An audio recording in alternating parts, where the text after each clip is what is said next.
Sixth semester Indian ഹിസ്റ്ററിയുടെ അധ്യായം 2 part 2 ഇവിടെ ചർച്ച ചെയ്യുന്നത്. ഈ ചാനൽ തുടർന്നുള്ള ക്ലാസ്സുകൾ ലഭ്യമാക്കുന്നതിന് വേണ്ടി എല്ലാവരും സബ്സ്ക്രൈബ് ചെയ്ത് അഭിപ്രായങ്ങൾ രേഖപ്പെടുത്തണമെന്ന് പറയുകയാണ്. ശീതസമരവും ഇന്ത്യൻ വിദേശ നയവും ലോകത്തെ സ്വാധീനിക്കുകയും കാലികമായ മാറ്റങ്ങൾക്ക് വിധേയമാക്കുകയും ചെയ്ത ഒന്നാണ് ഇന്ത്യൻ വിദേശ നയം. അത് സാമ്രാജ്യത്വത്തിൽ നിന്ന് മോചിതരാക്കപ്പെട്ട വിവിധ രാജ്യങ്ങൾക്ക് മാതൃകയും പ്രതീക്ഷയും നൽകിയ ഒന്നു തന്നെയായിരുന്നു. ജനാധിപത്യ രീതിയിൽ വ്യാപകമായ സംവാദങ്ങളെ തുടർന്നാണ് ആസൂത്രിതവും നിർണായകവുമായ ഇന്ത്യൻ വിദേശനയം രൂപീകരിക്കപ്പെട്ടിട്ടുള്ളത് എന്ന് നമുക്ക് പറയാൻ സാധിക്കും. അത് ചരിത്ര പ്രതിസന്ധികളെ പൂർണ്ണമായും ഉൾക്കൊള്ളുന്നതും പ്രതിഫലിപ്പിക്കുന്നതുമായിരുന്നു.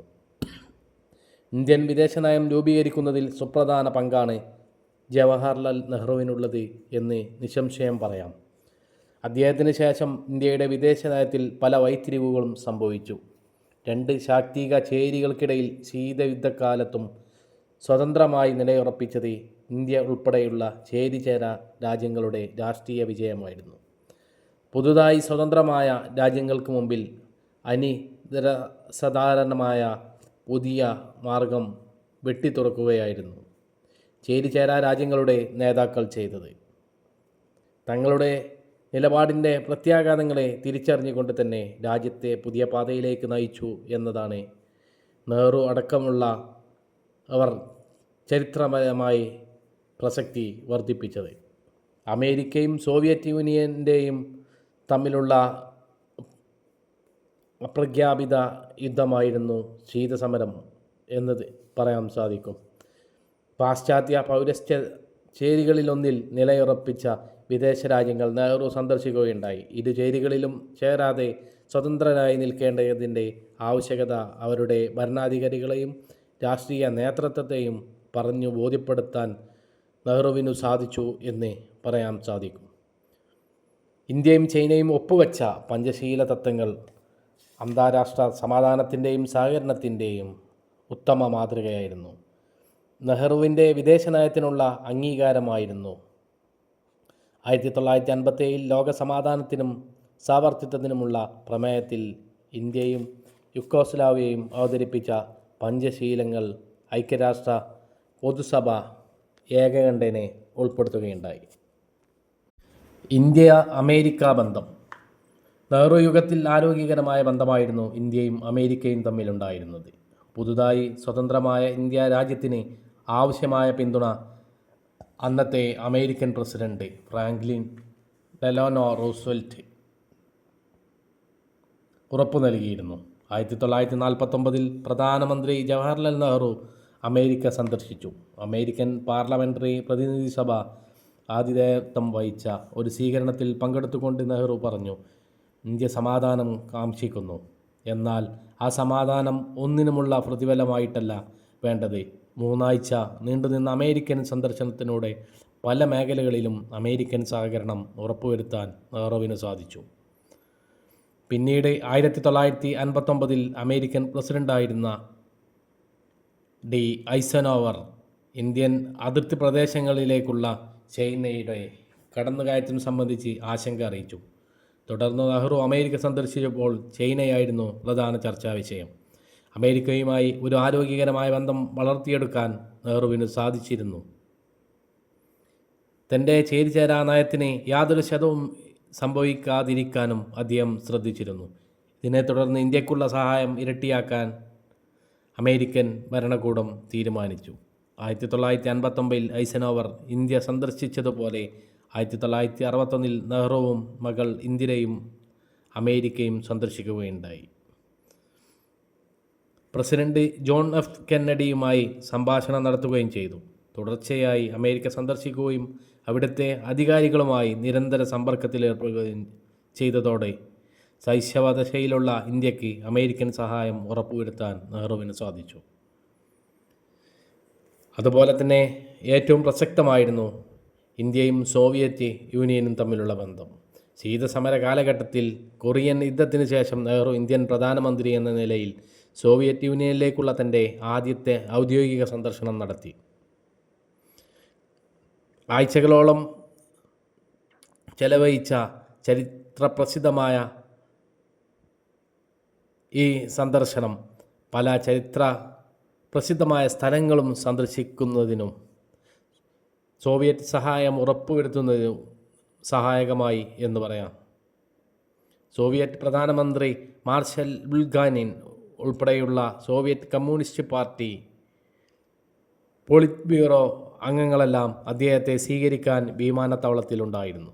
സോവിയറ്റ് യൂണിയൻ്റെ ചരിത്രത്തിലാദ്യമായി അവിടം സന്ദർശിക്കുന്ന ഒരു വിശിഷ്ട വ്യക്തിയോടൊപ്പം അവിടുത്തെ നേതാക്കളെല്ലാം ഒരു തുറന്ന കാറിൽ ക്രെംലിൻ പട്ടണത്തിലൂടെ സഞ്ചരിച്ചു. നെഹ്റുവിൻ്റെ സോവിയറ്റ് സന്ദർശനം അന്നത്തെ രാഷ്ട്രതന്ത്രത്തിൽ ഒരു വഴിത്തിരിവായിരുന്നു.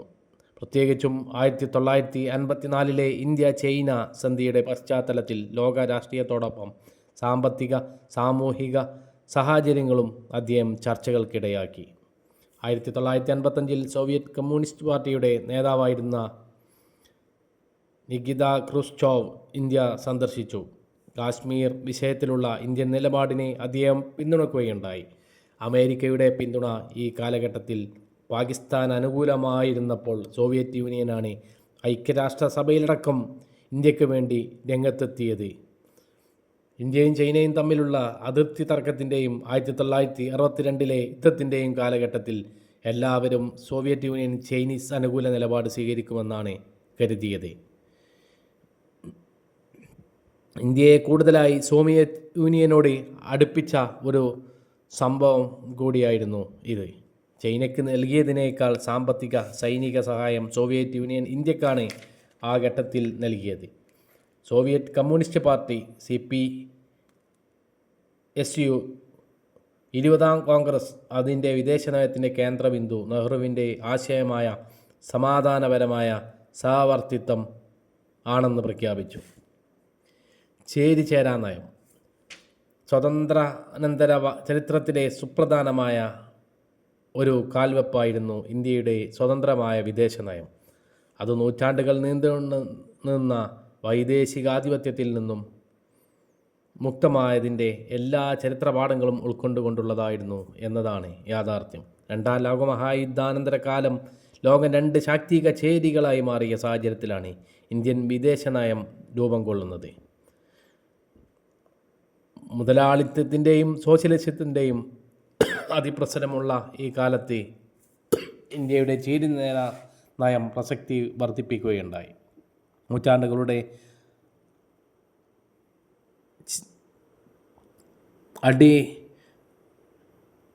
അടിമനുകം പേറിയ ഇന്ത്യ ഇനി ഒരു ശക്തിക്കും അടിയറവ് പറയുകയില്ല എന്ന സുചിന്തവും സുവിക്തവുമായ നിലപാടാണ് സ്വീകരിച്ചത്. മാത്രമല്ല മറ്റ് നവീന രാഷ്ട്രങ്ങൾക്കും തങ്ങളുടെ സ്വതന്ത്രമായ നിലനിൽപ്പിന് പ്രചോദനം ഏകുന്നതായിരുന്നു ഇന്ത്യയുടെ ചേരിചേരാ വിദേശ നയം. സോവിയറ്റ് നേതൃത്വത്തിലുള്ള സോഷ്യലിസ്റ്റ് ചേരിയും അമേരിക്കൻ നേതൃത്വത്തിലുള്ള മുതലാളിത്ത ചേരിയും ഇന്ത്യ ഉൾപ്പെടെയുള്ള പുതിയ സ്വതന്ത്ര രാഷ്ട്രങ്ങളെ തങ്ങളുടെ ശാക്തിക ചേരികളിലേക്ക് സ്വാഗതം ചെയ്തെങ്കിലും ഇന്ത്യ മറ്റ് രാഷ്ട്രങ്ങളോടൊപ്പം ഒരു ചേരിയിലും ചേരാതെ സ്വതന്ത്രമായി നിലനിൽക്കുകയാണെന്ന നിലപാട് സ്വീകരിച്ചു. തുടർന്ന് ഇതൊരു മുന്നേറ്റമായി മാറി.